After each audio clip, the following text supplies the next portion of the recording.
Hi. Thank you so much for joining me. This is Jenny Oya with Nuggets and Things. Thank you so much for this moment, this time. And I want to say thank you to each and every one of you who have said thumbs up. Those of you have left me some awesome comments. My heart goes out to you for real, for real. Really. It's a joy to know that what you do, that somebody receives. Because you don't want, and your intention is never to give out something that's not receptive, right?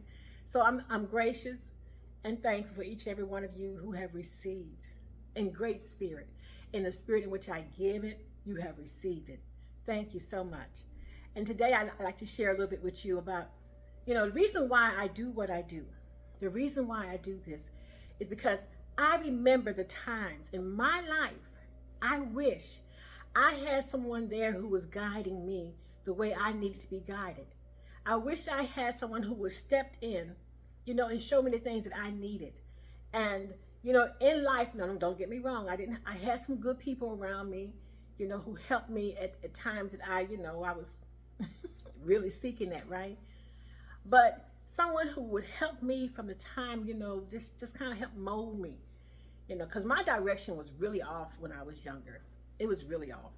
I am so grateful to be here because where I was going, where I was going, honey, I was going to be, I'll probably be on the most wanted list somewhere, because I was just, woo, you know, it just didn't have that mindset that I wanted to do what was correct, right? And because I'm a believer that when you're hurting, you will hurt others, and those that are broken break others too. It's not that you intentionally mean to do it. It's just where you are, because I know that we match energy, and so when you come to us in a good way, we come back good. But if you have affected our lives in bad ways and hurt us in many ways, we send that energy back out into the world, and it's not a lot of times intentional, but it happens because you have nothing else, that's in there, right? So what you got is what you give, and so you're giving from what you received. And a lot of times it hasn't been good places. They ask me so many times, why are you helping these people? Why do you do this for these people? How come you always, And I said, I do for people what I wish people had done for me, you know? When I watched the homeless people, I worked at a homeless shelter as a volunteer. And the reason why I worked there, because I wanted to learn those that were there, and if there was a way I could help them, right? If I could show them a way to get out. Why? Because I once was in a homeless place. I was homeless. Me and my three children was placed in a situation in which we were living in a homeless shelter for 30 days. 30 days. Doesn't seem like it's a long time, but I was there. But it was where I needed to be. I needed to be there because it got me into the place I needed to get into. So I was there those 30 days to learn. I learned a lot of lessons, met a lot of great people, but the place I lived did not define who I was. I was in a homeless shelter. I went to work every day. They never knew I was in a homeless shelter. I went to work. I did my work. I didn't go in there complaining. I didn't go in there moaning and talking about, oh yeah, I gotta go back. I'm so tired. They never knew. Whatever situation that I'm in, whether I put myself there or circumstances happen, I never allowed the place in which I was in to define who I was. Ever. Because I believe that who I am is bigger than the place in which I'm set at that particular time, wherever it is. And that's why sometimes when people tell me, what they can't do or won't do, and I'm like, you ain't got it yet, baby. You ain't got it. You haven't got hungry enough yet. Because when you get hungry, when you're really hungry, baby, don't tell me what you won't do. Because when you're hungry, so you don't care where they put you. See, when I go to a job, I'll start at entry level. If you need me to be the janitor, I'll be the janitor because I need a job. Because I also know that I am more qualified than a janitor, but I would take this janitor position to show you who I am. And when I show you who I am, you will elevate me. You will promote me because you're going to see what you got. I'm an asset to this company. So I don't mind wherever you put. I came looking for a job. I need you to put me to work. And there was no place that was too low for me. When you're hungry, when you know you need a job, when you know you need a place to stay, you don't go in there talking about, I'm too good for this. If you got a key, let me get in there. Just let me get in. Because if I get in, I'm going to show you who I am. And see, and then look, let my work speak for me. There's a song, may the works I do speak. My works will speak for me. Just get me in the door. And so many people have so much pride that I'm not going to take that because it's beneath me. I'm not going to take it because they don't pay me enough money. I'm not going to take that because, I'll be living in the ghetto. I'm not going to take that because, that car is not matching. They don't have matching tires. I'm like, good gracious. Whoa, look at you. I thought you said you didn't have no car. I thought you said you tired of walking. Honey, you ain't tired yet. You just talking. So when you get tired, honey, you will accept what comes your way. Because if I take this, I'm going to get into something better. See, give me that car. The car only cost me $250. I'm going to take that car because I can afford it. I'm going to take that $250 car and I'm going to ride this car to my job so I can make enough money to get me out of this car into a better car. But I am not going to refuse something that's going to help me get where I'm trying to go because it's going to get me off of my feet. Because I've been walking. I want to ride now. That house, it wasn't the best. Oh, my gracious. Honey, if I told you where I came from, where I used to live, woo! But I lived there until I could do better. I accepted those keys. I said, okay, I'll take it. And I remember one day I was talking to this man, and I said, look, I need a place to stay. I got to get this place to stay because I got to get out, and they said, how much money you got? I said, I ain't got no money. I got $250. I ain't got no money. And well, when can you come up with the rest of the money? I don't know. I said, give me about 6 weeks. I'm trying to get this job. I just started working, but I need a place to go. and that's how I came. That's how I came. And you know what he told me? He said, okay. And let me tell you something. He up there being choice, and he up been glad I stayed there. Because good gracious, place, woo. Honey, I went inside that place.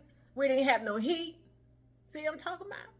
We didn't have no heat in there. And this is like, I'm going to think, maybe it was in November, because on Thanksgiving.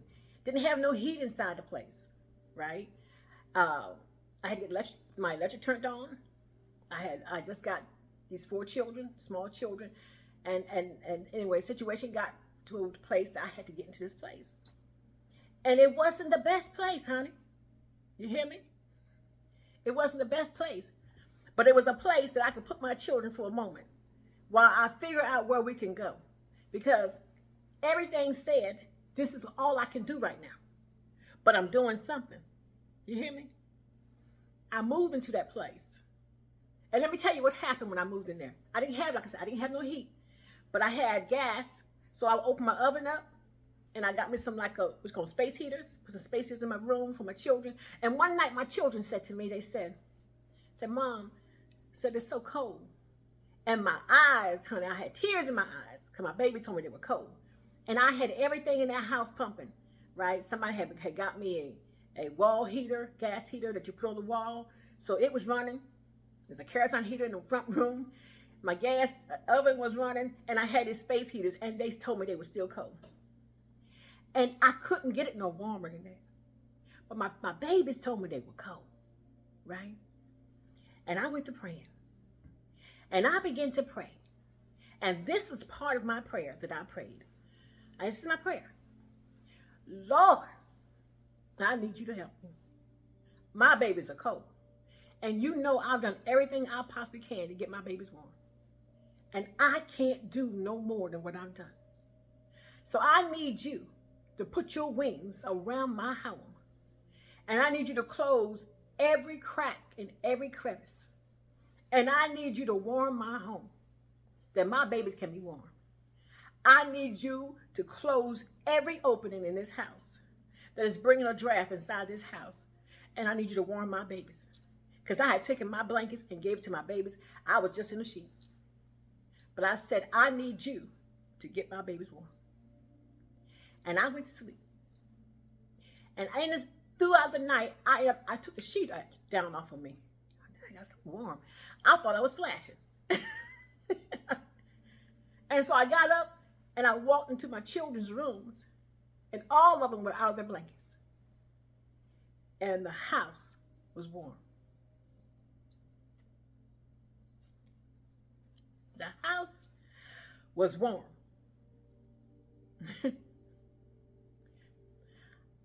I didn't want to be there, but I knew that it was just a stopping place. It wasn't a permanent place. It was a stopping place, right? When my children woke up the next morning, they said, Mama, it was so warm in the room. I said, I know, baby. Mama was praying. She was praying. See, so when I see people in bad situations, I can't walk away. I can't ignore what I just saw, because I remember when I was there. I was there. And I remember the people who stopped into my life. The people who stopped into my life. There was an attorney and it was a doctor that heard about this woman who took in these 4 children. And they knew that I was doing the best I could. And the attorney came to my house and said, Miss Jenny, we want to take you shopping, grocery shopping for Thanksgiving. I said, okay. See, pride didn't tell me, oh, don't let anybody know. I said, okay. He came in a conversion van, him and this doctor. And they took me to the grocery store. And it wasn't it was a nice grocery store. And they took me, they got a cart apiece. He got a cart, and they told me to get a cart. And we went down every aisle. And I was trying to get generic name brand stuff, right? Generic stuff. Like, generic ketchup. And they would put it back and give me name brand. And they made me go down every aisle. And we filled all 3 of those shopping carts up. From Pampers for my baby, toilet tissue, soap. I had so much stuff. These people that was sent my way, I didn't ask, but I needed help. They came and they filled up those carts. That when I got home, they brought all those bags in. I didn't have room enough to put all this stuff. I filled my freezer, I filled my refrigerator, my top of my refrigerator, the cabinets, and I still had room. I had to call my girl and tell her, hey, come to the house. I got some stuff for you, and give away stuff. Because I had so much. But that's the reason why I do the things I do. Because somebody did them for me. Somebody saw me in some hardships, honey. And they came in and they helped me. And I never, ever want to forget where I come from. I tell people that I pray that prayer all the time. Don't let me ever forget where I came from. Never. That way, my heart will stay humble, and I would always be gracious enough to help somebody. I will bless people. I don't care who they are. That's why I can give to that person on the street that's homeless. I can give to them. That's why. That's why I can give somebody a car. Here, how much I owe you? You don't owe me anything. I just need you to go with me so I can sign this title into your name. Because you need this. You got children. Let me bless you. That's why I can do the things that I do, because I remember where I came from. And so when people, sometimes they misjudge you, misunderstand you, and want to talk about you have no idea. They're clueless of where you come. Well, you don't understand, because how you know what I understand? You don't know my life. You don't know where I've been. You have no clue. I was on a platform one night to talk about the abuse, the physical abuse that I had gone through in life, right? And the platform was to try to help women all over the world, to how to deal with this, right? And I was on this platform and I was sharing some of my things that happened. And that next day, I was crying and crying. I woke up crying and didn't understand why I was crying so bad. I didn't cry the night I was on. Why am I crying? And I realized I had exposed myself to the world. So I had opened myself up for everybody now to see, this is me. And when I finished giving my testimony, giving my life story, sharing with them, and I was on a panel where they were asking me questions, and I was answering these questions of things that had happened in my life. But in the next day, there was nobody there to close those wounds, because now I had opened up these wounds and made them fresh again. That I could remember the exact moment, the exact day, and what I was feeling when it happened. And nobody could help me. And I called the people of the panel. I says, y'all don't have Aftercare? What is that? I said, oh, don't ever do that no more to another woman. I said, don't ever do to another woman what was done to me last night. I said, what y'all got is somebody being able to share their story, but you had nobody to tell them afterwards, this is what you're going to feel. And afterwards, this is what you need to do. The aftercare.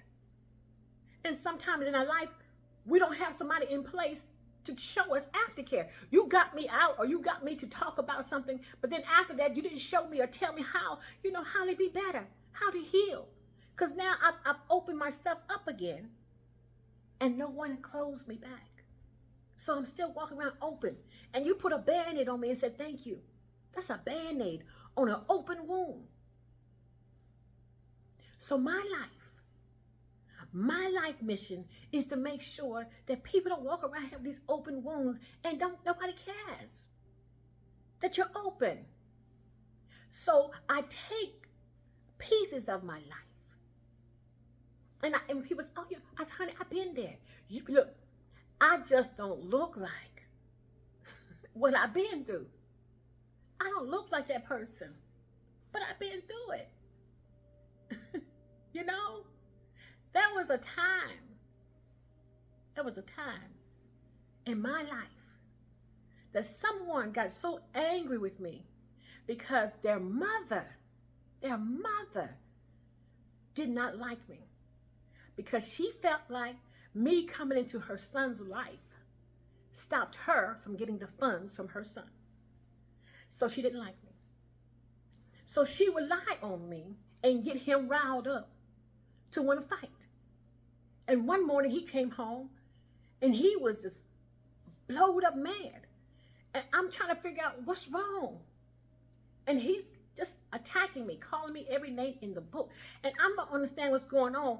And my children, I had 2 at the time. They were looking and their eyes all big. They're crying because they know, they can feel the energy that something is about to explode. It was a dead of winter. We had a blizzard. It was snow out there, probably about, oh, gosh gracious.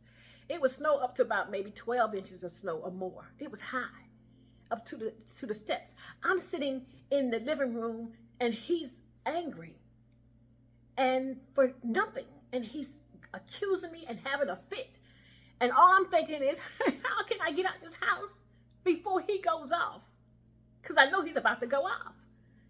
And how can I get out of this house and be safe and get my children? This is my mind thinking this, right? Because he's about to go off. And he's looking at me. And I know he's escalating. And I'm sitting there going, oh my God, what's wrong with him? And I'm sitting there, I'm trying to talk to him, calm him down, and everything I said just made him madder. So I just stopped talking, and I'm just looking, and I'm looking at my children from down the hall, and I'm thinking about what door can I run through to get out this house, because I'm gonna have to make a dash. I'm going to have to make a dash in the snow. I'm in a silk shirt, a silk shirt. This is winter now. And a pair of shorts, because I'm in the house. And I'm thinking, no shoes on my feet. I got to make a run. I got to make a dash, because this man is getting ready to flip. And so he's there now, riled up to a point that he got a can of lighter fluid and began to spray it on me. And I'm like, oh my God, oh my God, right? And then he takes a match and lights it and throws it at me. And I'm on fire. The shirt's on fire. And he's hollering, burn, bee, burn. And I'm trying to come out this shirt. And I'm looking at him. And I'm thinking about my children. And I'm like, oh my God, he's trying to kill me. Right? So I'm coming out this shirt, you know, and the fire's going. And I'm like, oh my God, you know. And all of a sudden, something happened. Something happened. It was like everything went into slow motion. It went slow enough for me to grab a shirt as I was running out the back door, jump down into the snow, barefooted, and I dashed to the door, next door. And I banged on that door. Please let me in. He's trying to kill me. And the woman opens the door, and he was coming out the back door. And I ran inside and slowly closed this door and called the police. Then I called my brothers. And I'm like, oh my God, but I got to get my children. Got to get my children at this house. Right? See? Honey, the police came and they got him. And as they were pulling off, my two brothers just showed up. And they came in. I came out the lady's house. And they met me. And they said, where he at, sis? I said, he just left. And they opened their coat up. They was going to take him out. Because they done put his hands on their sister. Help was on the way. But he got some relief. You know? I'm saying this to tell you, you don't know nobody's life. You cannot say that where a person is based on anything you think you might know, because you don't know a person's life. Only thing you know is what they show you, right? People did not believe that I went through that. I got a few marks on me. It's just something to remind me. To remind me. That's all. To remind me of where I came from. That's it. I was blessed. Because some people never got out to tell that story. Some people never survived that story. And I met them. But guess what? I also ended up working into a safe house for women who were abused. And honey, I was their best friend. Because when they told their story in that circle, I could hold them when they got done. And when they finished sharing their story, I was there. And then there was a lady there, you know, that I took on. She had 2 children. She wasn't a very good mother. So I mothered her children for her. And then she had some things going on in her life that the staff began to, you know, mistreat her. And I didn't like it. I didn't like how they were treating her. And then they went to put her out. I said, oh my God, where's she supposed to go? Where is she supposed to go? Where? Where is she supposed to go when she's in a safe house, running for her life with her babies?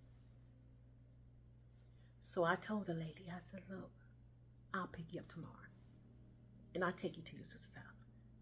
She said, would you please? He said, because I ain't got no ride. I said, don't you worry about it. I'll pick you up. I don't work tomorrow. I'll pick you up. And I took her. I came the next day and I took her to her sister's. I got a call from my job and told me, you're not supposed to do that. I said, that was on my time. I said, what did y'all want her to do? You put her out with 2 children, small babies. How would y'all expect her to get anywhere? She's running from a man who has beaten her, and you putting her out in the street with nowhere to go. I said, no, I would never do that to anybody. Because I thought about me. I thought about me. Oh, honey, they want to discipline me. I said, do whatever you want to do. I said, you can fire me, really. You can fire me, because I would do it again. I would never leave a woman in a defenseless position when she's asking for help. Ever. So, make a decision. Oh, they wrote me up. I said, I didn't care. I was ready to go anyway. When I saw how they treated that woman, I thought that could have been me. It could have been me. So I think about that in my life. So when I look at people, and I have this compassion for people. I have compassion because I've been in so many places. I went through so many things. And I know when I came out, I would never leave another soul behind. Because when I came out, I believe I came out with keys, valuable keys to help somebody else get out. Help somebody else who is homeless. Help somebody else who has been abused. Help somebody else, has been turned, to the streets. Whatever it is, I want to let them know you ain't by yourself, baby. You can still make it. You're going to be all right. You know why? Because I made it. I made it. And I ain't bragging so much on what I did. I'm telling you, I have always had help. Always. Now you can talk about whatever you want as your spiritual help. God, the powers that be, your spiritual guides, whatever. I've had help. And they kept me. And people, oh, why you always laughing and smiling all the time? Girl, you always smiling. I said, you just don't know. You just don't know. Honey, I refuse to ever be in darkness, but so long. Because I remember where I came from. I remember the things that has happened to me, and I use those things to make me love people even more. I met some people, some people. Why was I chosen to meet these crazy folks? Probably because I was crazy. That's why I met them. Crazy people meet crazy people, right? Because I met somebody. I met a man one time who felt like every time he went to work, he had to lock me in the house and put a combination lock on the door to make sure that I wouldn't go anywhere. I was a young girl, and that's what he did. So while he was at work, he kept me locked down, like in prison.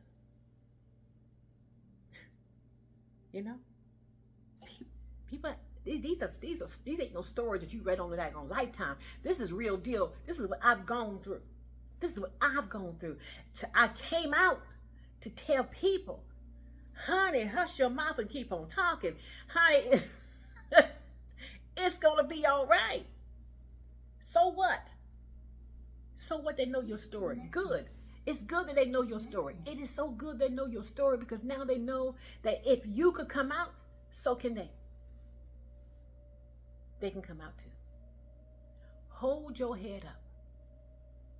Do not be ashamed of where you came from. Be glad you made it out of it because everybody can't tell that story. Everybody can't share that they made it. But you did. Wherever you are, sweetie.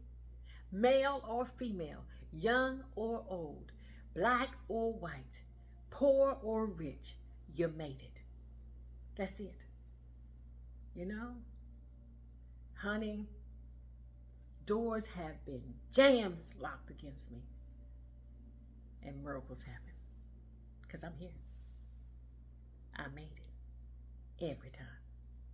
I got you. What you want to talk about? I got you. I've been there. I got you. Well, you don't understand. Oh, try me. Try me. See if I understand. See if I do. Might surprise you. Be who you are and take every step, every fall, every misfortune that has happened to you. You take those things and you use that to build your life. Now, honey, don't go down. You climb off those very stones that were thrown at you. Use those stones now to cause yourself to build a castle. If you need to, build yourself a castle with them stones. Take them rocks, honey, and make yourself a pavement. Do something awesome with what they're throwing at you negative. Make something positive out of it. Refuse to allow anybody to think that whatever they've done to you is going to keep you from glowing and growing and going, because it was expected to destroy your life. The attempt was to destroy you, to kill you, to make you feel like you was nothing and nobody, but you made it. And if you made it, honey, you go with your head up, not your head down, your head up, because you made it. Because it was not their intentions. No. And then you look back and you think about it. Now, think about all the ones that you're meeting now, and you meet them for a reason. And you don't meet them to not share where you came from. You meet them to tell them, honey, you're going to be all right. I know. You're going to be okay, though. You know how I know? I'm here. I'm a living witness. I'm here. And you be that too. Thank you so much for your time. Oh, your patience, your love. And you know, this thing kept saying connecting. Maybe that's a spiritual thing. Maybe we're connecting. I'm connecting to you. I'm trying to get you to connect. Feel what I'm telling you.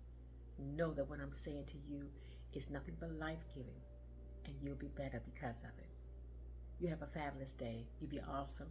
Let your light so ever shine. Thank you again for joining me. This is Jenny Oya with Nuggets and Things. You have a fabulous day, and I love you very much. Be blessed.